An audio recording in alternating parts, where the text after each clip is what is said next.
I'm Karen Pascal, the Executive Director of the Henri Nouwen Society. Our society's core purpose is to share Henri Nouwen's spiritual vision so that people in every condition of life can be transformed by experiencing themselves as God's beloved. Henri once gave a talk on fundraising as ministry. It was a very popular talk, especially among churches and nonprofit organizations. Eventually, with the help of Nathan Ball and Sister Sue Mosteller and John McGab of Upper Room Ministries, and with the support of the Henri Nouwen Society and the Parker Foundation, this became the treasured first little booklet, A Spirituality of Fundraising. The Return of the Prodigal Son is Henri Nouwen's biggest best-selling book, but close in its wake is A Spirituality of Fundraising. People often tell me that this is the book that introduced them to the writings of Henri Nouwen. Last year, the Henri Nouwen, hang on just 1 minute, I think I scooped myself ahead here. Last year, the Henri Nouwen Society partnered with Upper Room Ministries to create the Workbook edition of A Spirituality of Fundraising. To write the book, we approached Nathan Ball. Beside being a close friend to Henri, Nathan has been in the actual process of fundraising for almost 25 years. He is an authentic practitioner of the principles and guidance offered by Henri Nouwen in A Spirituality of Fundraising. Nathan has had a long connection with the L'Arche movement, providing leadership in Canada as at L'Arche Daybreak, and then as the founding executive director of the L'Arche International Foundation. Today, Nathan lives with his family in St. Louis, where his wife Paula heads a L'Arche community, and Nathan is also involved in partnerships and development for L'Arche USA. In today's webinar, we're delighted to be partnering once again with the publisher of the Workbook edition of A Spirituality of Fundraising, Upper Room Ministries. We have a long history of friendship with this organization. Also joining us is the Lake Institute of Faith and Giving, an organization that fosters a deeper understanding of the dynamic relationship between faith and giving through research, education, and public conversation. Our host for today's webinar is Melissa Spaz, the Managing Director of Education and Engagement for the Lake Institute of Faith and Giving. When Melissa and I first connected, I learned what a valuable resource A Spirituality of Fundraising had been over the years in the many courses they've offered at the Lake Institute. Of course, I was interested to know whether they were using the new Workbook edition, and Melissa confirmed that they are. Now, we're delighted that you have chosen to join us for today's free webinar, Inviting Others into Ministry, a conversation about Henri Nouwen's A Spirituality of Fundraising. Please know that there is going to be an opportunity for questions at the end of Nathan and Melissa's conversation. Now, without further ado, let me introduce you to Nathan Ball and Melissa Spaz. Thank you so much, Karen.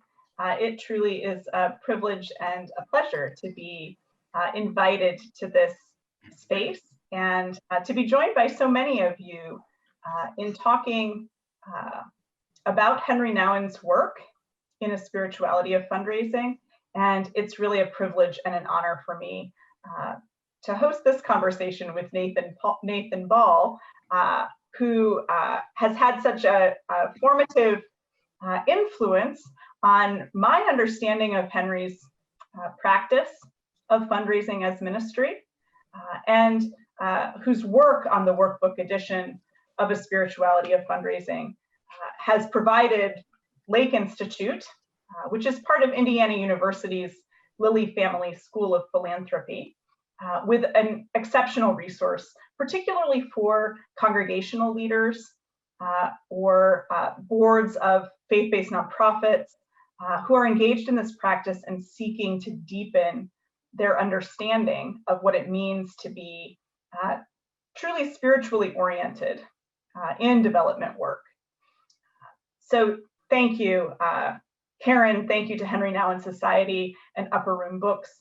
And Nathan, thank you for joining us. Great. I can't say enough about how much influence Henri Nouwen has had on me as a person who teaches and convenes conversation about fundraising in a religious context.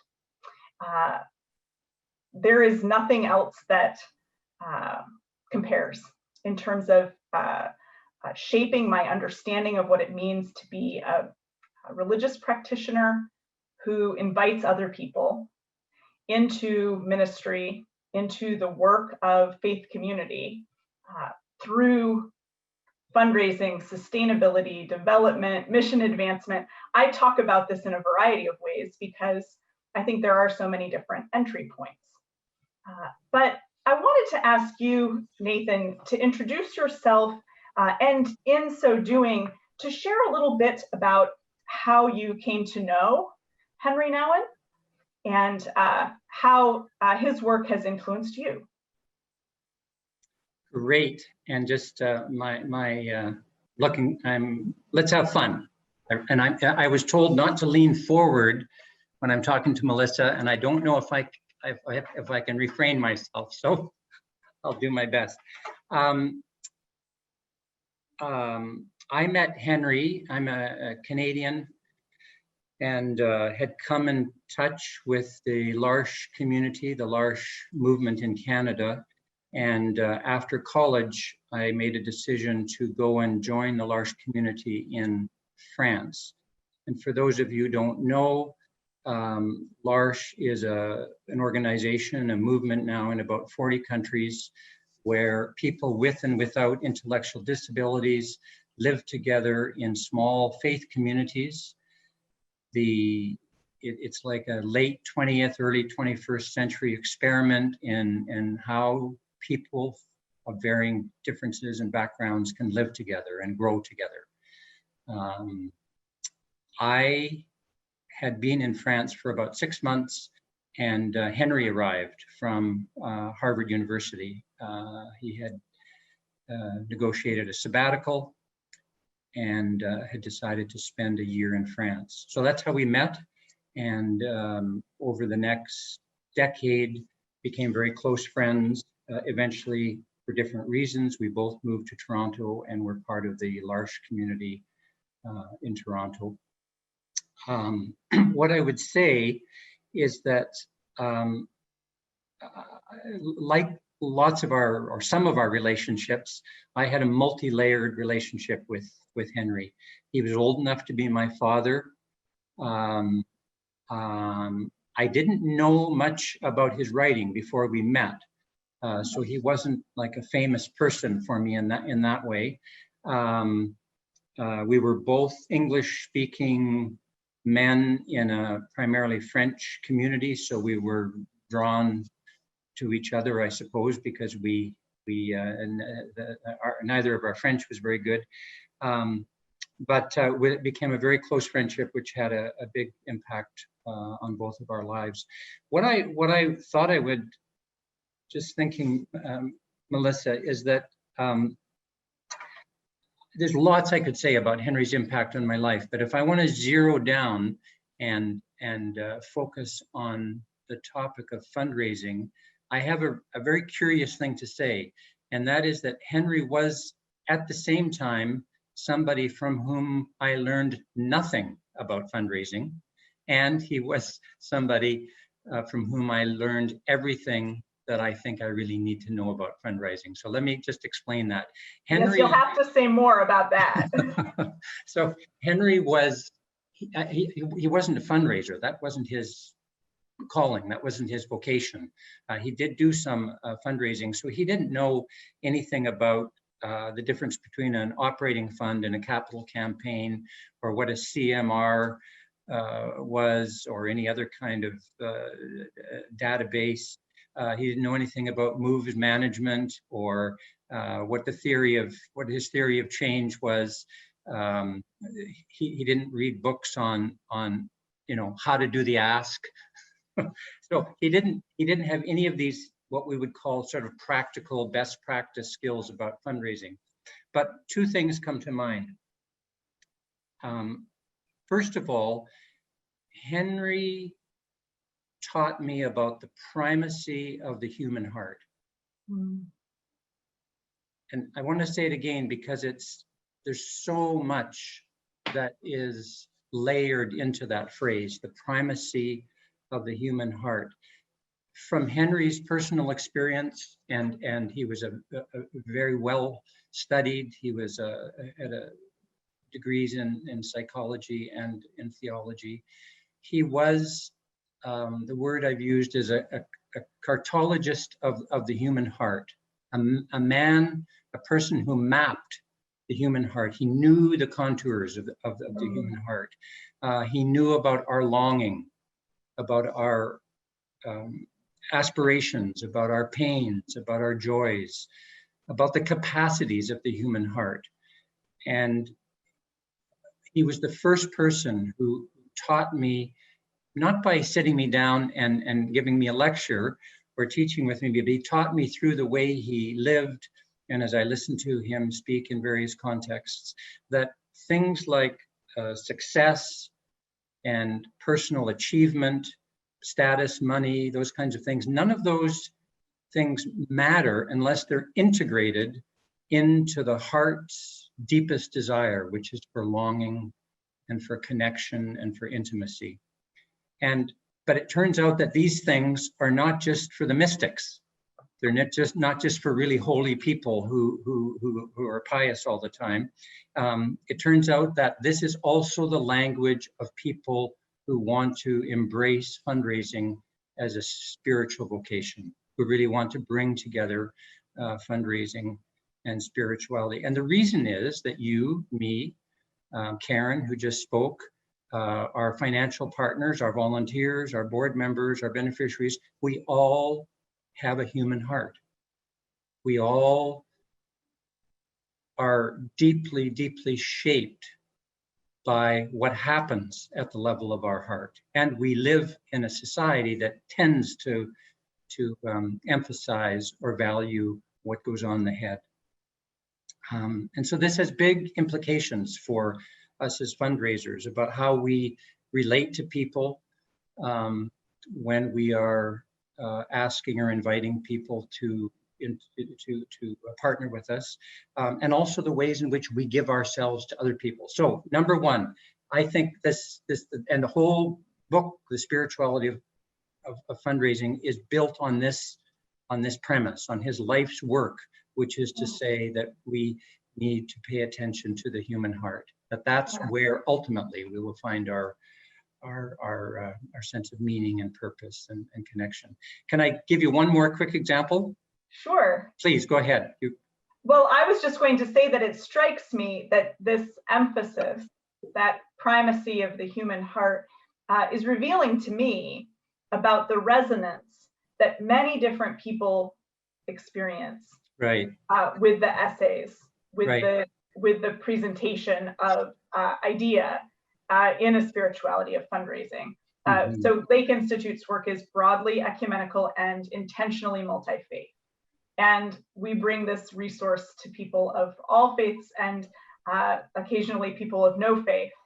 And yet there's something really moving about the pastoral quality, the attentiveness to soul deep interest that Henri Nouwen brings forth.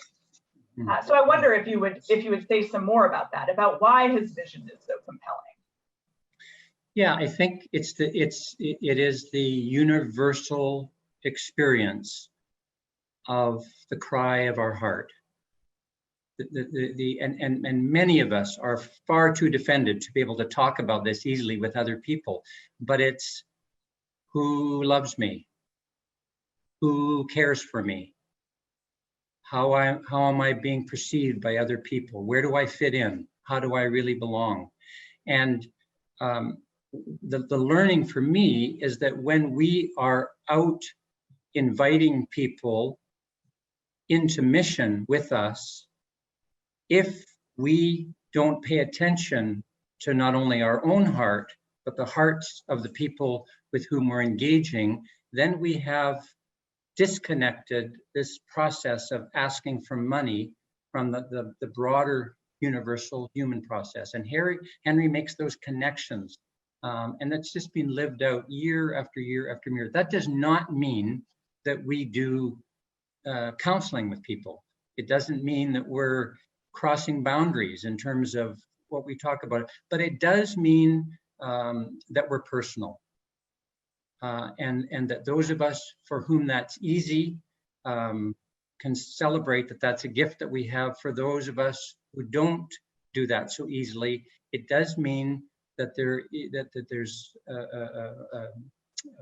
a requirement for us to get some coaching and training, to learn how to be good listeners, because when we engage people and when we are being engaged, what is it that makes us usually most alive? For me, it's when people are listening to me. And too often we wake up in the morning, we've got a presentation, there's something that we need to raise money for, and we're sort of full of ourselves, full of what we need to say, how we want to provide a compelling presentation. And Henri draws that all back and says, no. You need to start by being real with one another. And the other thing I want to say is that Henri taught me a lot about money, in the sense that he had money, he had books, the books paid well with royalties, and yet he was detached from money. He gave money away freely. Some would say at times recklessly. He often gave it with no strings attached. He was responding to a need or a felt need of somebody. And it reminded me that example, that an analogy somebody once gave me, that money is like water. You know, it gives life when it flows, but when it doesn't flow, it sits, it can stagnate. Well, Henri's money flowed. And it's not that he wasn't a good business person. He could be a very shrewd negotiator when he was talking with publishers about his books. But he was very, very detached. And I learned over the past number of years, and this is going to sound strange to people perhaps, but that ultimately fundraising is not about money. I totally agree. It's not about money. It's about something else that has and money is a resource that we need. Well, it strikes me too that in our culture, money is deeply important to people. Mm-hmm. So important that it is a taboo subject in many ways, in many spaces. But those things are very closely tied to one another. If it were not important, there would not be a taboo. It would not be something that is difficult to talk about, to teach about, to make decisions over. And I feel that there's something really powerful in what you've just described about learning from Henri about money that is multidimensional. It's not only in fundraising. And I think some of that is tied to the anxiety that we have, that fundraising is very much a transactional relationship, and that there is one person in a one-up position and another in a one-down position. And that is something that he takes apart for those of us who are in a position of thinking about philanthropy, thinking about stewardship or fundraising. I wonder if there's something else that you would like to say about that dynamic.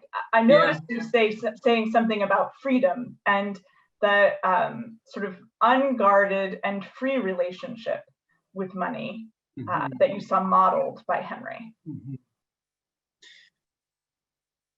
To be clear, Henri participated in what I would today call the wound of money. If Henri was here, I would love him to write about the wound of money. He wrote, as you know, a very, very early book called The Wounded Healer, in which he said it's precisely through our wounds in which we are able to bring healing to the world. And he would bring that same concept to the wound of money. But we all know, I think, I hope, that more or less we have individually, institutionally, dysfunctional relationships with money. We all have money issues, and it seems to be a lightning rod for the human experience. And a lot of the things that you said are just so true. And it's very, very, Henri in the book, as you know, challenges us to take the time to figure out what our own relationship with money is. And that requirement is stronger for people who are fundraisers or who are on boards of directors than it is for other people, because we are saying that that's the area in which we are going to function. So, and for me, what does it mean? It means that I work, the practice there is to be non-judgmental, to not be surprised when I or somebody else has strong, over-the-top reactions when money is involved. It comes up in my marriage, it comes up in my workplace, it comes up in in all kinds of ways. So when we are partnering with people, when we're entering these conversations, to say we don't know what somebody else's story is until we ask. And we probably don't know fully our story until somebody asks us. So the practice around this spirituality of fundraising that I think is so under recognized today is this critical issue of understanding our own relationship with money, which often or always comes from how we were brought up, the culture we were brought up in, the family, whether we had a lot or a little, et cetera, et cetera.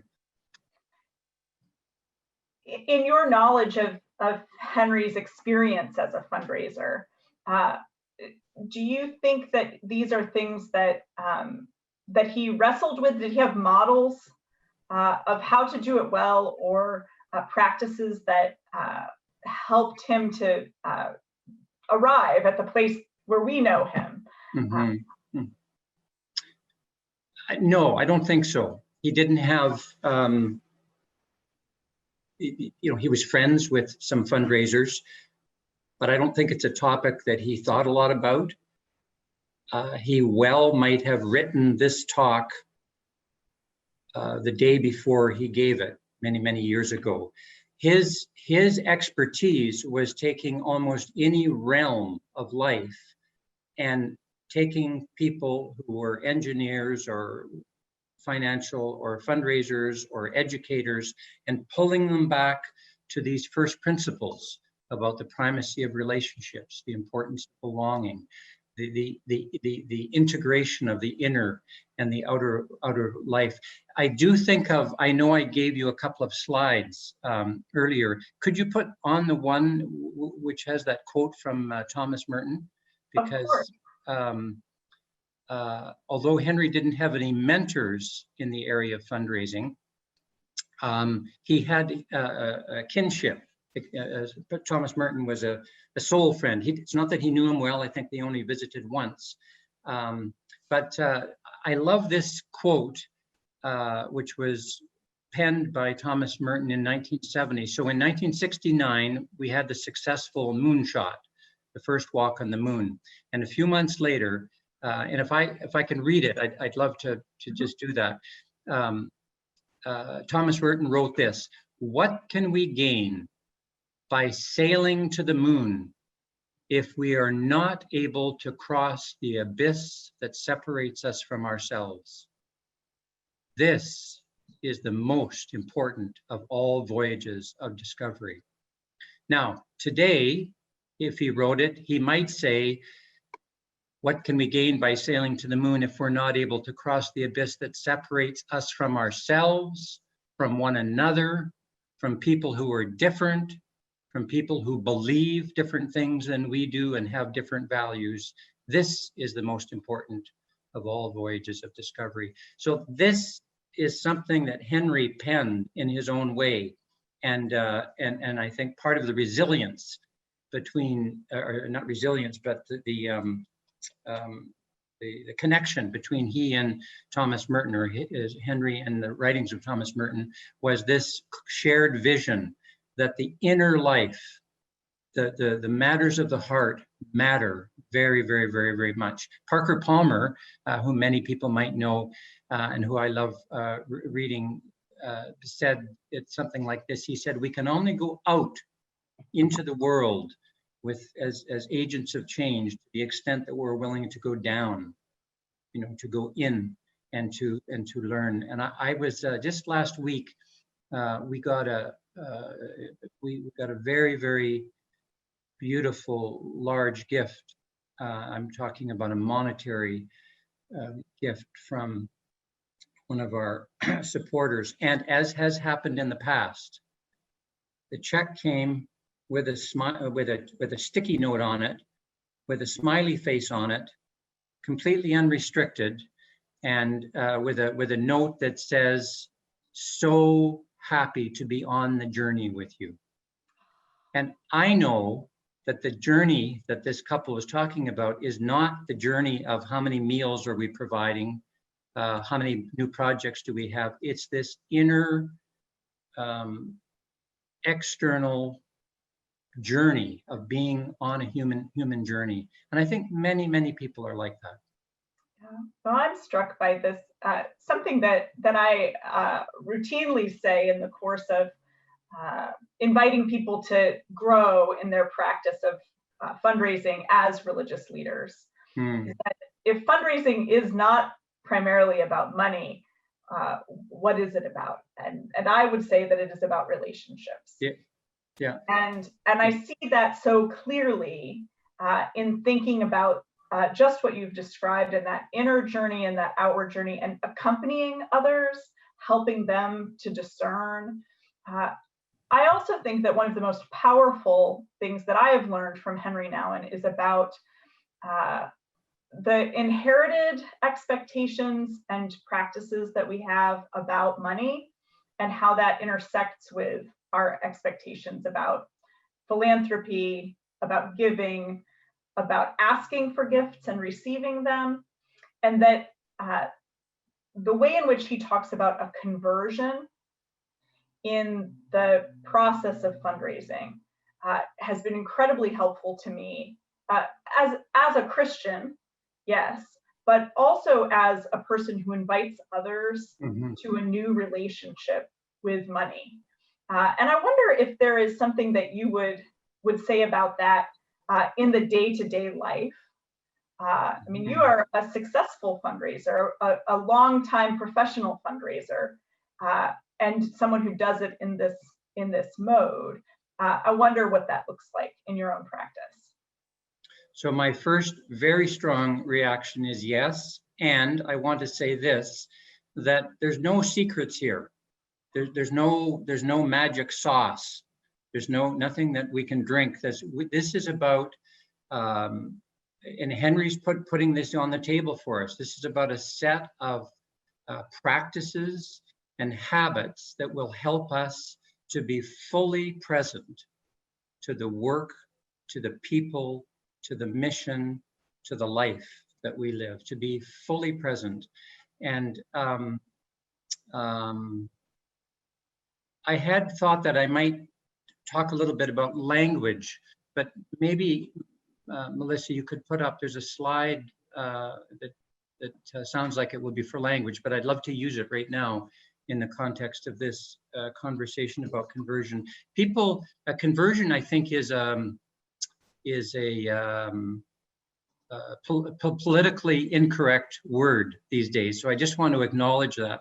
When Henri talks about conversion, he's not talking about conversion from Christianity to Judaism or from Islam to Christianity, nor is he talking about somebody converting from Catholicism to becoming a Baptist. Henri's talking about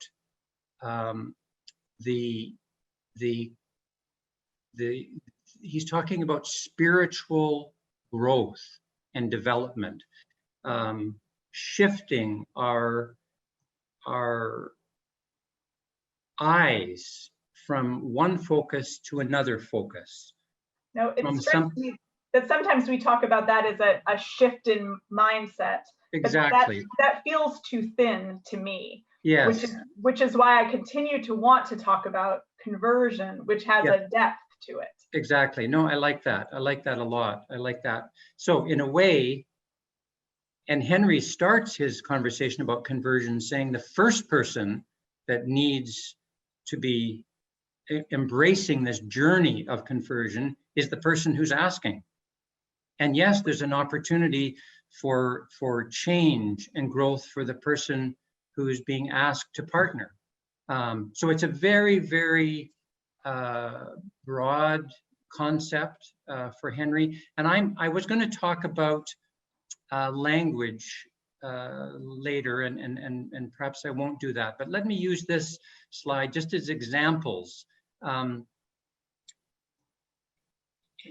There was a whole new lexicon that I learned from Henri, and it wasn't every word that's on here, but Henri said, yes, of course, we want to be efficient, and we want to be effective, and we want to be productive. That's really important. But guess what? Deep, deep down, we want to be fruitful. When you and I die and we're being eulogized, and people are talking about us at our funeral, I don't think we want them to stop at saying, Melissa was this really, really nice woman who ran these 3 organizations really in a super way, and they accomplished this and that. With great effectiveness. Exactly, effectiveness. You do need to be effective, but do we remember her as somebody whose life was fruitful, whose life was generative, where there was fecundity surrounding her life? And so Henri would always say, that's what matters. Is it fruitful?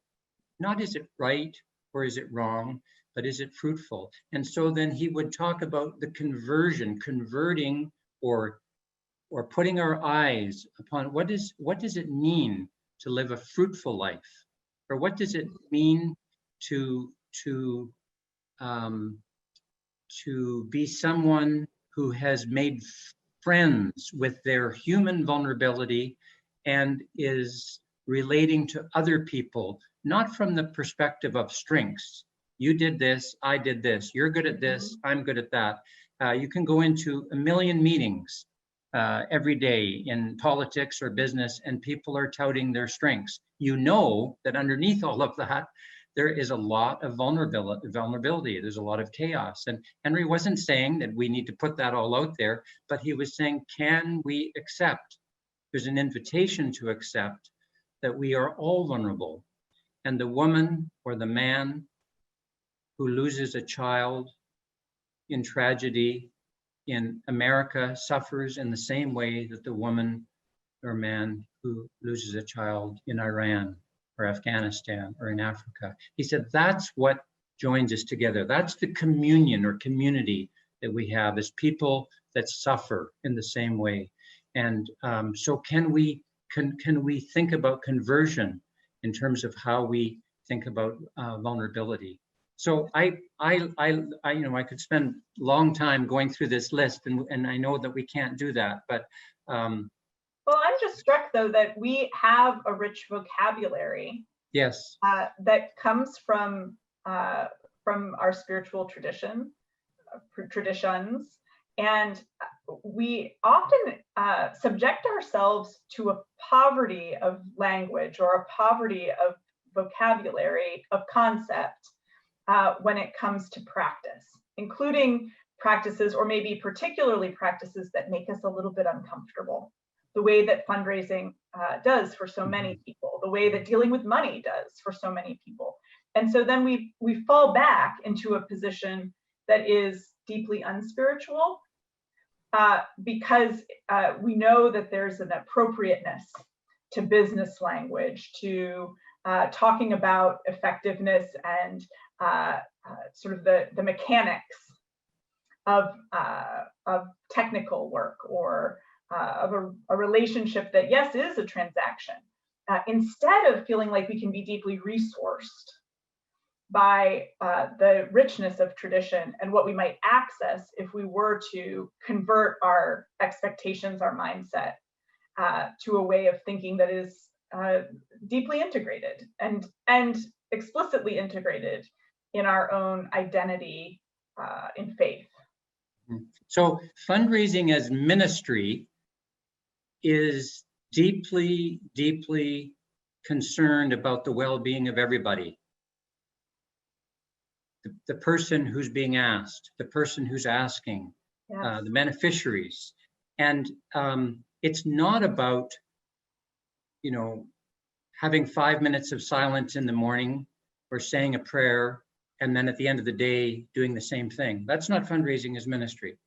Fundraising of ministry is embracing this radical commitment to the well-being of each person. And so that slide that we were looking at, one interesting exercise for people who are on this call to do would be to go through that list. And on the left-hand side, ask yourself how often you use some of the words that are on the left-hand side, and then consider what it might be like if you were to gently, lovingly replace some of those words with the words on the right. And to think that it's a holistic invitation to bring to our work, to our people, to our conversations. I don't like the word donor. Mm. You know why? Because it immediately identifies fundraising with money. And Absolutely. we just said we don't want to do that. Yes, we need money. And yes, that's my job, is to raise money.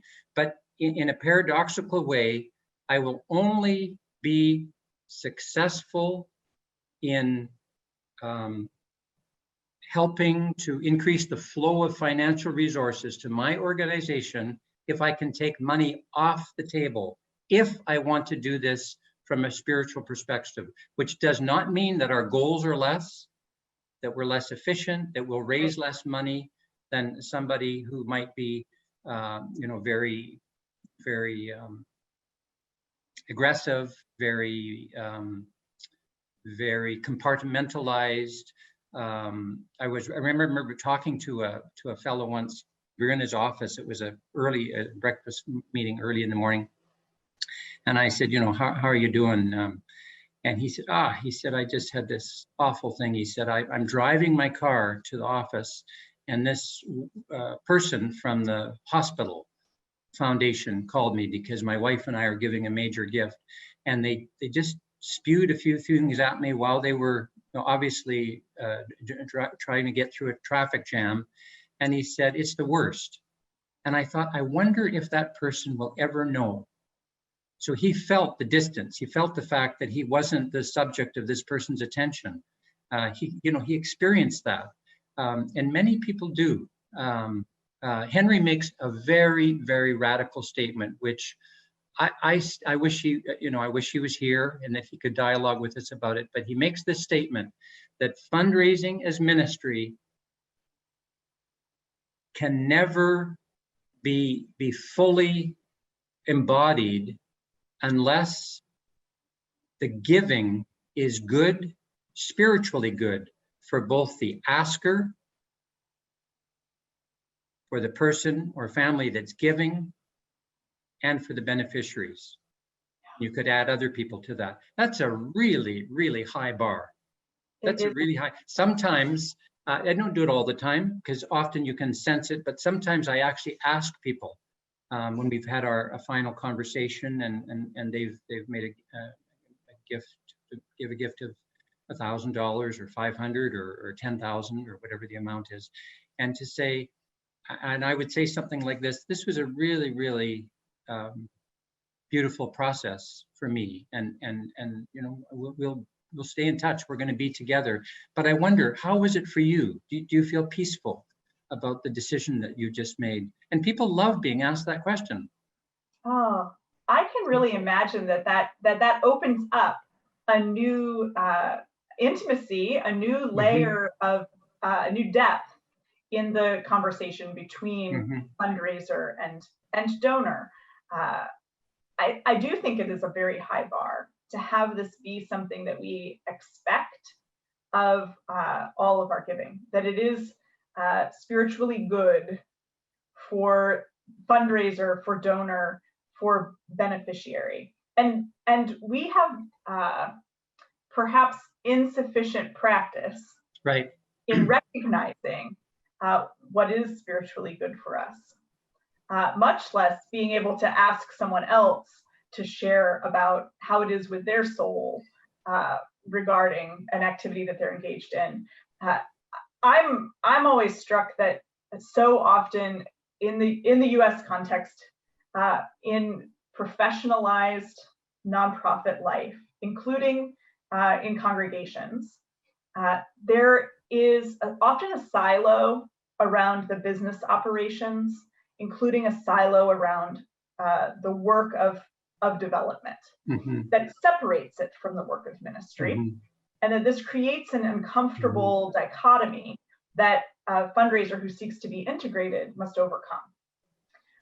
And I wonder how you think about that in the terms of fundraising as ministry, because it requires us to break that silo, to break that barrier. One thing, Melissa, that I feel very strongly is that there is a relationship between the burnout, the turnover, the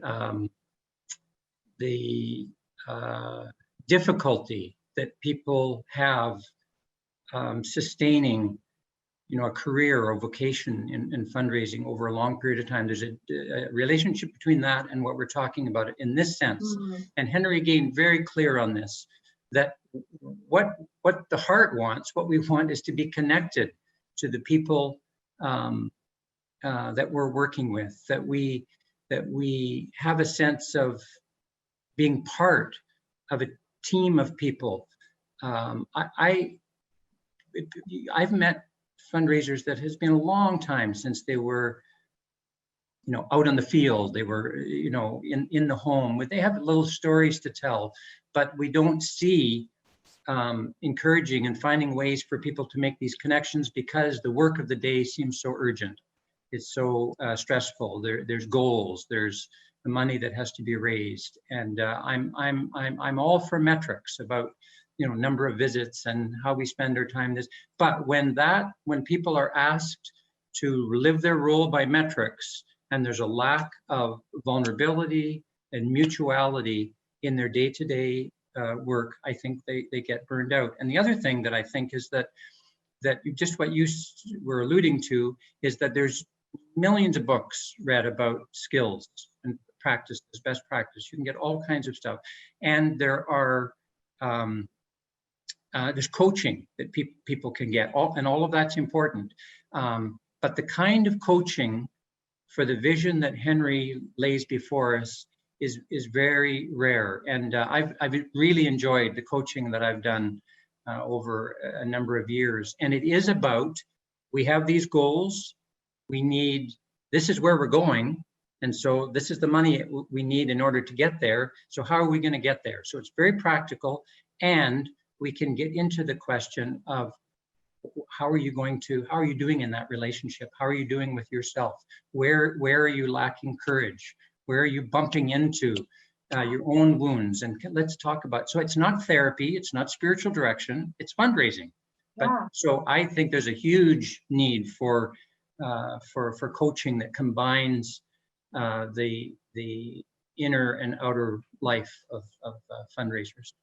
Well, I really love that you shared that. I have two things that I want to ask you about, Nathan, and then I want to make sure that we have time to take some questions from the participants.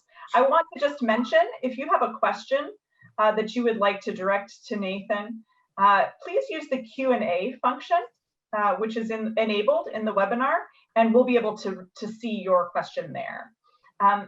Nathan, before we turn to that, I just want to say I'm really impressed by the way in which you talk about the practice of fundraising. And I'm struck that there are also spiritual practices or disciplines that we may cultivate. And I wonder, especially thinking about people who are not day-to-day professional fundraisers who don't have this as the vocation that they've been called to professionally, what kind of spiritual practices will speak into the development of confidence and competence and a sense of integrity in fundraising? And I ask you this first question about the practices in light of something that I also find really moving, which is what Henri Nouwen talks about in terms of our security base and where we find our security. And that culturally, many of us have inherited models of scarcity that cause us to place our security or some degree of security in money. That we're preparing for the future, that we want to have stability, that we want the assurance that we are self-sufficient, and that this can be a spiritual stumbling block. But it just strikes me that the discipline, the practices of fundraising as ministry, a spiritually integrated approach to fundraising, might require us to reckon with where our security lies. So I know that's a lot, but I'll ask you to respond to that. Can you put up that slide that I gave you that has these 3 circles on it? And I might just use that to say this very simply. It's seminal. It's seminal. Somebody wrote once that Henri Nouwen, wrote 40 books or 45 books. Some of them weren't thick, some of them were thin, but they were really 45 books, 45 different ways of saying the same thing. And that is that you and I are deeply, deeply beloved in the world, in the universe, by God. And you can put that into any context that you want, but all of the religious traditions agree on one thing, is that this human spiritual journey that we're on is one about deep loving. And Henri says, and again, he's coming from a Judeo-Christian perspective, that there is an inner voice of love that we all can hear and will hear if we stop and listen. And he calls that solitude. For Henri, most of the time he talks about prayer, he's really referring to solitude, being quiet, not saying something, not using words, but creating the space, a sacred space where we can hear that inner voice of love, which says you are not what you do, you are not how much money you have, you are not your failures or your wounds, you are this precious, unrepeatable gift, deeply, deeply loved.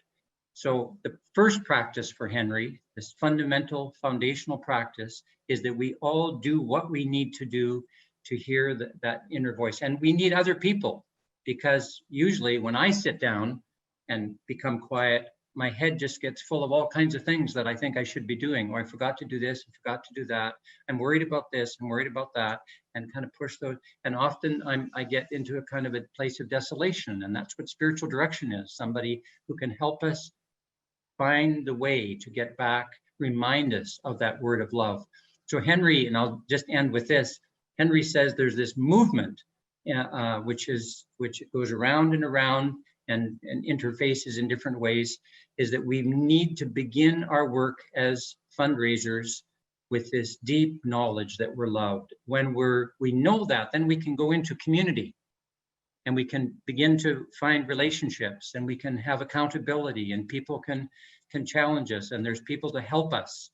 We have friendships, and we can have joys and celebrations. And when we have a community, then we're really well prepared to go out into the world and to help bring about the change that we care about. But Henri says, what usually happens is the opposite. We get up in the morning or get up at the beginning of the month and we start working fast and hard to do all kinds of things. And then we start to get tired. So we turn towards people that we know and say, hey, can you help me? Because it's not very easy out there. And then when we don't get along with people, we finally collapse back on our knees to say, I need some solitude, I need some help. So that spiritual practice of solitude and that spiritual practice of building a community of people that care for you in the work that you're doing is really critical. I'm really appreciative of that and grateful for the frame that you've put around it. Nathan, I suspect that we could just keep talking to one another all day long. And I'm really grateful for those who have joined us. But I want to ask now for Karen and Anne to pose to us any questions that have come in that might deepen our conversation still. Well, from my perspective, I think people have been so touched by the depth of what's being talked about. It's sort of like part of you goes fundraising and you're kind of thinking on the surface, and you are really pulling us down into deep waters, which is where Henri took us. I like what Judith Cook wrote. The depth and spirit of this conversation is so rich and beautiful and needed. Will we reserve time to also touch on what we can expect from the chapters and resources of the workbook? Though we're tasting the fruitfulness of it, it's practitioners here for sure. Do you want to just maybe address that a little bit so people know, what am I going to get from this book? Yeah, thanks, Judith. I can say that I made a choice, a very deliberate choice, not to have the workbook just mirror what Henri had written in his text. And what I tried to do was to take it further and to include some more practical applications of what Henri said. So you're going to find some things that I have written on 4 or 5 themes. It's structured so that you could go through it in a month, kind of a little bit every day for 30 days. Questions for reflection, questions for you to take into your time of solitude, and really to go deeper and to complement what Henri has said rather than just kind of regurgitate it. There are a few questions here in the right in the Q&A. Cam Howie has written, luck and money. Success is hard work and luck. How to get to people to recognize the luck side of success, parents, teachers, bosses, etc. Do you want to address any of that? Cam has a few questions that go in that direction. You want to try that? Maybe a little different than where we've been going. And if you're not comfortable with that, no, that's I'll fine. take you somewhere else. I think that is a very interesting, thing to reckon with. And I think that it ties to the meaning that we attach to money, which is tied to success, to productivity, to capacity. And I would say one of the things that I'm often inviting, particularly religious leaders, to do is to tease apart the cultural inheritance that they have around money from the beliefs and the teachings and the inheritance that they have from their spiritual traditions. And that it is often very difficult for us to do because our religious understanding, our exegesis of scripture, they're contextual. They happen in the culture in which we live. But very often, for example, the messages of the Bible about money are significantly different from the popular understanding of money that we would inherit from our culture. And to be able to step into that space with confidence about who and whose we are, to be grounded with our security, not in the economy of this culture, of this world, but instead to be really spiritually grounded, I think gives us some freedom to enter into that space with less attachment. So maybe that is about dealing with what it means to see that luck plays a role in this, that there isn't some accomplishment or achievement or some value judgment. One of the most hurtful things that I hear about money is this question: how much is she worth? And it's a question that comes up in the context of fundraising because that is a casual way in which we talk about people's financial capacity. But it is confusing because when we live our lives as those oriented to the heart, those who are thinking about a deeper connection, human connection, we have to interrogate that message and see how much our society, our culture conflates economic worth or financial net worth with self-worth or our deepest identity. That's really well said. Thanks, Melissa. Oh gosh, we are really coming right up against the end of our planned time here. We will maybe take one more question and then we will wrap up. There was an interesting question in the chat. How do you apply Henri's heart principle to people from other ethnic backgrounds where giving and philanthropy are not a cultural given? So I have, through my work with L'Arche, as I mentioned earlier, I've worked in a number of other countries, some more than others, and I've certainly given workshops. I remember being just so moved when I was with a colleague of mine in India about 4 years ago, or maybe 4 or 5 years ago. And there were people from our L'Arche communities around India had come together, and we had 5 or 6 days together. And they were just hair on fire around some of the things that we've talked about today. And the whole, and having conversations about money is not culturally, doesn't work. We had friends, I've done workshops in Central Europe where there's, in a couple of different cultures where there's a deep, deep distrust of people and there's the assumption if you're asking for money, some of it's going to go into your pocket before it's going to get to go. So how do you build trust, and how do you raise the relationships and access the resources you need to do the work that we do? Complicated questions, but there's absolutely no cleavage between matters of the heart, the primacy of relationship, the call to build trust, to be authentic, yes, it all has to be culturally taken apart and put back together, but the principles work. They're rooted in the human experience. Excellent, excellent. Well, are we at the end of our time? I think if that's the last question, then we want to thank the two of you. I mean, thank you, Melissa and Nathan, for offering such a rich, deep, interesting exploration of the ideas presented in this new workbook edition of A Spirituality of Fundraising. Nathan. Karen, can I read 2 sentences? Yes, by all means. Yes, workbook. Don't want to leave anything out. Go right ahead. This is the last paragraph of the workbook, and I just love to read it to you and to take it in wherever you are, whatever your role is, to just take this in. Thank you. Henri once wrote that we need to be, quote, patient and trust that the treasure we look for is hidden in the ground on which we stand, unquote.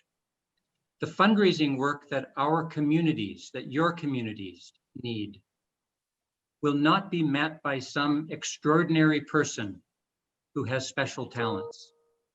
It will only be met by ordinary people like us, like you and like me, who engage the ministry of funding with extraordinary love. The treasure is here, it's in us, it's around us, and it's time to be generous and brave and to trust that by working with others, we can build the partnerships that will enable our communities to sustain the good work of our mission. And the last word is onward. Onward, onward, for sure. One of my favorite phrases. Well, we Asking had a and giving are powerful, powerful ways of loving in the world. Trust that and bring that to your work. Oh, thank you. Thank you, Nathan. Nathan, that is good. And thank you, Melissa. Thank you, Lake Institute. You've really helped us kind of reframe our thinking on fundraising as ministry. I know those of you who do not already have the workbook edition of A Spirituality of Fundraising, you're going to want to get a copy as well. Many of you have been introduced to the work of the Lake Institute for Faith and Giving, maybe for the first time. You'll want to check out the courses and workshops that they offer for religious and nonprofit organizations. We at the Henri Nouwen Society invite you to receive our free daily meditations, all taken from the writings of Henri Nouwen. You can go to our website, henrinouwen.org, to subscribe. I want to thank you for joining us today. This webinar will be available on the websites of all three partnering organizations, the Lake Institute on Faith and Giving, Upper Room Ministries, and the Henri Nouwen Society. And tomorrow you're going to get probably an email from us just giving you the details. I noticed people were asking for some of the things that have been on the screen. Well, they'll be coming your way hopefully tomorrow. On behalf of everyone here, thank you so much for joining us today. It was fun to know we were from all over North America, but we also had people from England. We had people from El Salvador. I just want to say thank you for coming. It's been a joy to be with you. And Nathan and Melissa, thank you so much for giving us such a good hour. Thank you.